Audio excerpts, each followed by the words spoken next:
ओम शांति 6/11/21 प्रातः मुरली। ओम शांति। बाप दादा मधुबन। बाबा कहते हैं, मीठे बच्चे, संगम युग पर तुम्हें बाप द्वारा अच्छी बुद्धि और श्रेष्ठ मत मिलती है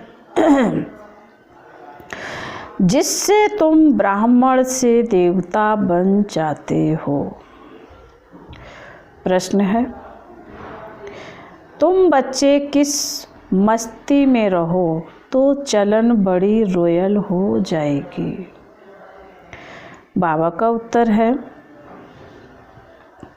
तुम्हें ज्ञान की मस्ती चढ़ी रहनी चाहिए। ओहो, हम भगवान के सम्मुख बैठे हैं। हम यहाँ से जाएंगे, जाकर विश्व का मालिक क्राउन प्रिंस बनेंगे।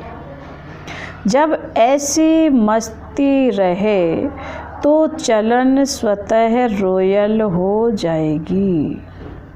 मुख से बहुत मीठे बोल निकलेंगे। आपस में बहुत प्यार रहेगा। गीत है, महफिल में जल उठी समा। ओम शांति। मीठे मीठे बच्चों, रूहानी बच्चों ने आकर ब्राह्मण बन रूहानी बाबा से यह जरूर समझा है कि हम हैं संगम युगी ब्राह्मण। बाप ने हमारे बुद्धि का ताला खोला है। अब हम समझते हैं कि यह है संगम युग। मनुष्य जो भी पतित भ्रष्टाचारी हैं, वो फिर पावन बन भविष्य में पावन श्रेष्ठाचारी पुरुषोत्तम कहलाएंगे। यह लक्ष्मी नारायण कभी तो पुरुषार्थ कर पुरुषोत्तम बने हैं ना। इन्हों की हिस्ट्री जरूर चाहिए। इन लक्ष्मी नारायण का राज कब स्थापन हुआ? ना कलयुग में ना सतयुग में। स्वर्ग में स्थापन होता ही है संगम। बाबा ने कहा, स्वर्ग स्थापन होता ही है संगम पर, ना कलयुग में ना सतयुग में। स्वर्ग स्थापन होता ही है संगम पर। इतने विस्तार में कोई जाते नहीं।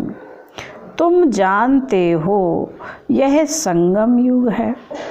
कलयुग के बाद सतयुग नई दुनिया होती है, तो जरूर संगम युग भी होगा।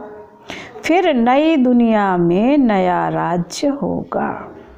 बुद्धि चलनी चाहिए। तुम जानते हो बाप द्वारा हमको अच्छी बुद्धि और श्रीमत मिल रही है। कहते हैं, हे ईश्वर, इनको सदैव सुमित अथवा अच्छी मत दो। वह सारी दुनिया का बाप है, सबको अच्छी मत देने वाला। संगम युग पर आकर अपने बच्चों को अच्छी मत देते हैं, जिसको पांडव संप्रदाय और दैवी संप्रदाय शास्त्रों में लिखा हुआ है। ब्राह्मण संप्रदाय और दैवी संप्रदाय को भी कोई समझ नहीं सकते। परमपिता परमात्मा ही ब्रह्मा द्वारा यह रचना रचते हैं। प्रजापिता है, तब तो इतने सब ब्रह्मा कुमार और कुमारियां हैं। जब तक कोई आकर तुम ब्राह्मणों द्वारा ज्ञान ना लेवे तब तक सद्गति कैसे हो सकती है। तुम्हारे पास बहुत आएंगे, सन्यासी भी आएंगे और धर्म वाले भी आएंगे। बाबा कहते सन्यासी भी आएंगे और धर्म वाले भी आएंगे बाप से वर्षा लेने। स्वर्ग में उनका पार्ट नहीं है, परंतु संदेश तो सबको देना है कि बाप आया है। इस समय हिंदू कहलाने वाले कोई भी देवता धर्म को जानते ही नहीं। वह जो पहले सतो प्रधान थे वह फिर तमो में आने के कारण अपने को देवी देवता कहला नहीं सकते। तुम बच्चे जानते हो रावण का राज्य भी यहाँ होता है और परमपिता परमात्मा जिसको राम भी कहते हैं उनका जन्म भी यहाँ ही होता है। गाते भी हैं पतित पावन सीताराम, परंतु पतित किसने बनाया? रावण कौन है? क्यों पतित पावन बाप को बुलाते हैं यह किसी को भी पता नहीं है। यह कोई समझते नहीं कि हमारे में जो 5 विकार हैं वही रावण है। जिनमें 5 विकार नहीं वह राम संप्रदाय है। अभी राम राज्य नहीं है, इसलिए सब चाहते हैं कि नई दुनिया नया पवित्र राज चाहिए। राम कहा जाता है शिव बाबा को, परंतु उन्होंने परमात्मा राम को समझ लिया है, इसलिए शिव बाबा को भुला दिया है।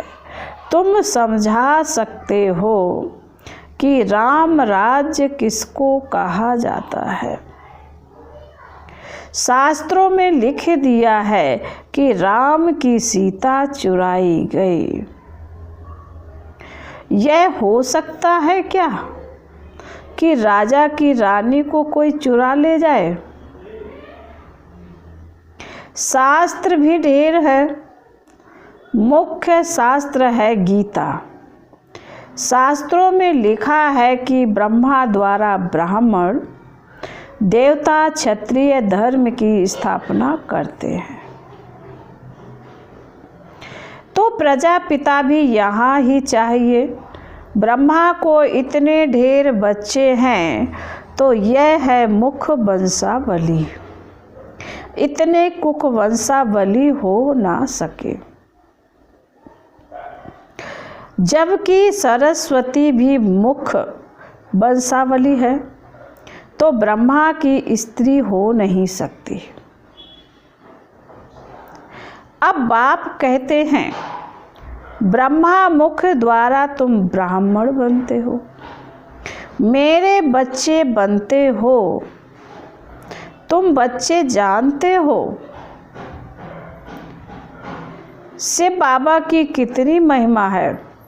बाप पतित पावन लिबरेटर भी है, यह सब गाते भी हैं, परंतु समझते नहीं हैं।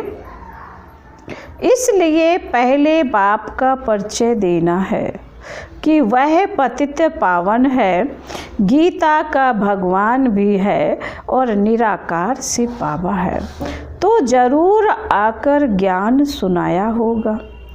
अब जिस शरीर द्वारा ज्ञान सुनाते हैं उनका नाम रखा है ब्रह्मा।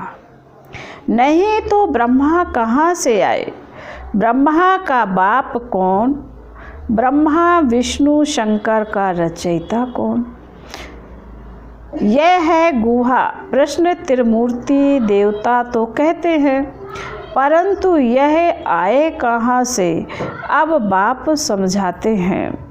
इनका भी रचता ऊंचा भगवत ही है जिसको शिव कहते हैं।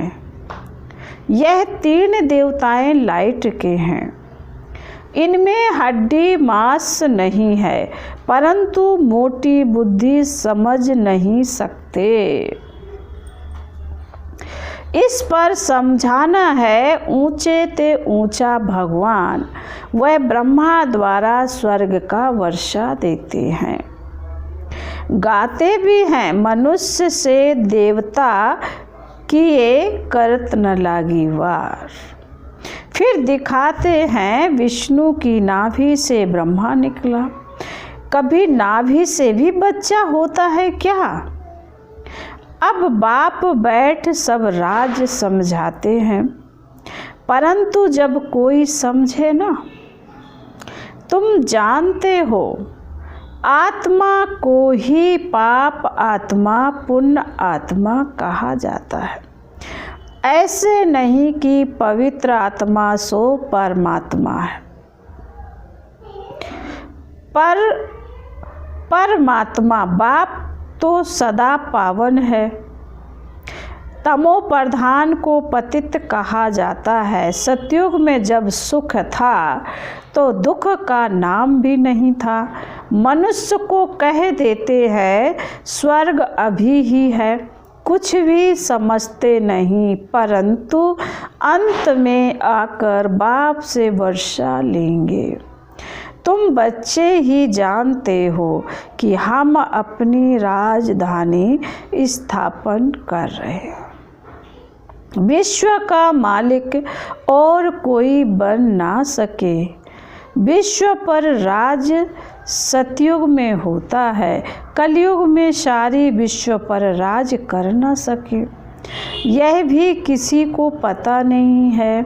गीता में भी है कि महाभारी लड़ाई लगी थी, तब ही सब धर्म विनाश हो जाते हैं। जैसे बांस का जंगल होता है, वह जब सूख जाता है तो आपस में टकराने पर आग लग जाती है और सारा जंगल जल जाता है। यह मनुष्य सृष्टि झाड़ भी जर्जरीभूत हो गया है। इनको भी अब आग लगने वाली है। 1-2 में लड़कर खत्म हो जाएंगे। आग का सामान बनाते ही रहते हैं। अब ऑटोमेटिक बाबा कह रहे अब ऑटोमिक बॉम्ब्स द्वारा आग लगनी है। यह राज वह नहीं जानते। अब कलयुग नरक बदल स्वर्ग होने वाला है। इससे ज्ञान में मस्ती बहुत चाहिए। अपने को देखना है कि हम उस मस्ती व नशे में रहते हैं। हम परमात्मा की संतान हैं, उनसे स्वर्ग का वर्षा पा रहे हैं। आपस में बात करने की रॉयल्टी चाहिए। यहाँ से सब कुछ सीखना है। बाबा कहते हैं यहाँ से सब कुछ सीखना है, बाद में वही संस्कार ले जाएंगे। अति मीठा बनना है, बड़ा नशा रहना चाहिए। शिव बाबा के हम बच्चे हैं, देवता पद पाने वाले हैं, तो 1-2 में कितना प्यार से बोलना चाहिए। परंतु बच्चों के मुख से अर्जुन फूल निकलते नहीं हैं। तुम कितने ऊंच हो, तुमको यह याद रहे कि हम शिव बाबा की संतान हैं। फिर सतयुग में महाराजा बनेंगे। गोया हम विश्व के क्राउन प्रिंस बनेंगे। तुम बच्चों को आंतरिक खुशी होनी चाहिए कि हम परमात्मा के सम्मुख बैठे हैं, जिससे स्वर्ग का वर्षा मिलता है। उनकी श्रीमत पर चलना है। तुम जानते हो हमारी राजधानी स्थापन हो रही है। राजधानी में सब चाहिए, परंतु तुम बच्चों के मुख से सदैव रतन निकलने चाहिए। बाबा रूप भी है तो बसंत भी है, कहानियाँ सब अभी की हैं। बाप है ज्ञान का सागर, वह ज्ञान की वर्षा करते हैं। बाकी वह इंद्र देवता बरसात बरसाते हैं, ऐसी बात है नहीं। यह बादल नेचुरल बनते हैं, बरसात करते हैं। सतयुग में यह 5 तत्व भी तुम्हारे गुलाम बन जाते हैं। और यहाँ मनुष्य सबके गुलाम बन पड़े हैं। यहाँ हर बात में मेहनत करनी पड़ती है। वहाँ सब बात स्वतः हो जाती है। तो बच्चों को बाबा की याद सदा रहनी चाहिए, इससे खुशी का पारा सदा चढ़ता रहेगा। वो लोग साइंस वाले भी मंथन करते हैं, तुम बच्चों को बाड़ी का मंथन करना है। बाड़ी का प्रवाह कभी कभी बहुत अच्छा रहता है, कभी कम। इनको कहा जाता है मंथन करना। बच्चे बाप की अवस्था को देख रहे हैं और बाबा अपना अनुभव सुनाते हैं। तो कब बहुत उछल का प्रवाह रहता है, कभी कम, कभी बहुत अच्छी पॉइंट्स निकलती है। बाबा भी मददगार बन जाते हैं, यह तुम भी फील करते हो। बाबा तो कभी मुरली हाथ में नहीं उठाते। बच्चे मैगजीन लिखते हैं तो बाबा कभी कभी देखते हैं कि बच्चे कभी गफलत तो नहीं करते हैं। मैगजीन में भी अच्छी अच्छी मुरली की पॉइंट्स आती हैं और सब तरफ जाती रहती हैं, कोई की तरफ मुरली नहीं जाती।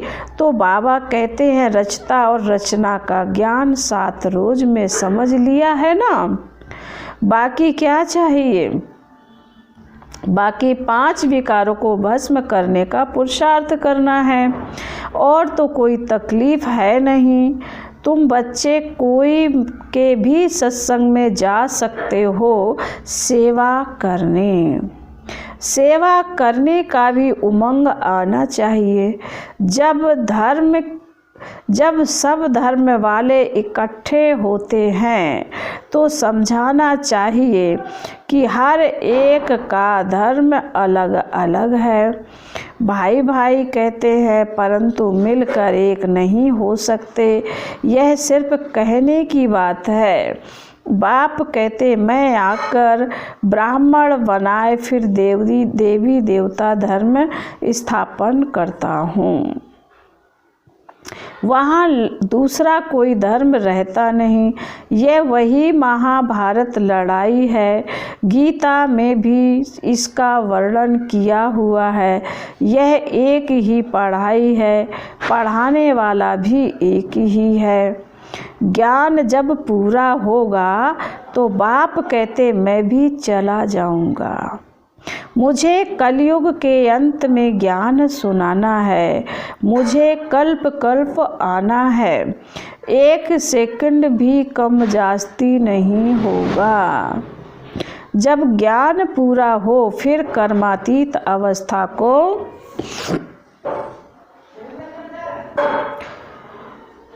बाबा कहते जब ज्ञान पूरा हो फिर कर्मातीत अवस्था में चले जाएंगे तो विनाश भी हो जाएगा।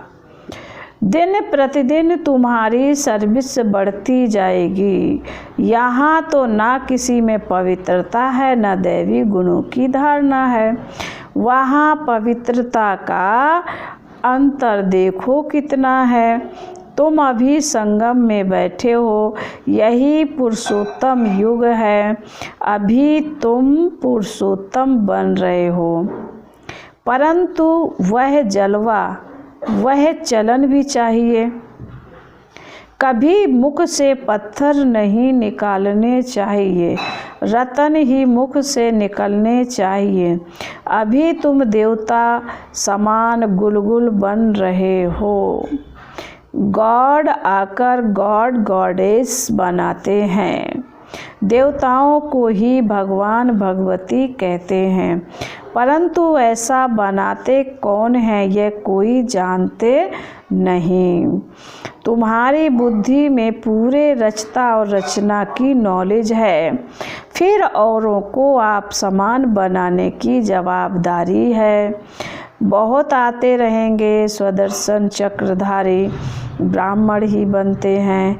माया के तूफान भी बच्चों को ही आते हैं। कहाँ तूफान आने से हड्डी हड्डी टूट जाती है। चलते चलते कोई डिश सर्विस भी करते हैं। बाप कहते कोई भी छीछी काम नहीं करो। तुम मुख वंशावली ब्राह्मण हो, वह है कुख वंशावली। कितना फ़र्क है। वह जिस्मानी यात्रा पर ले जाते हैं, तुम्हारी है रूहानी यात्रा।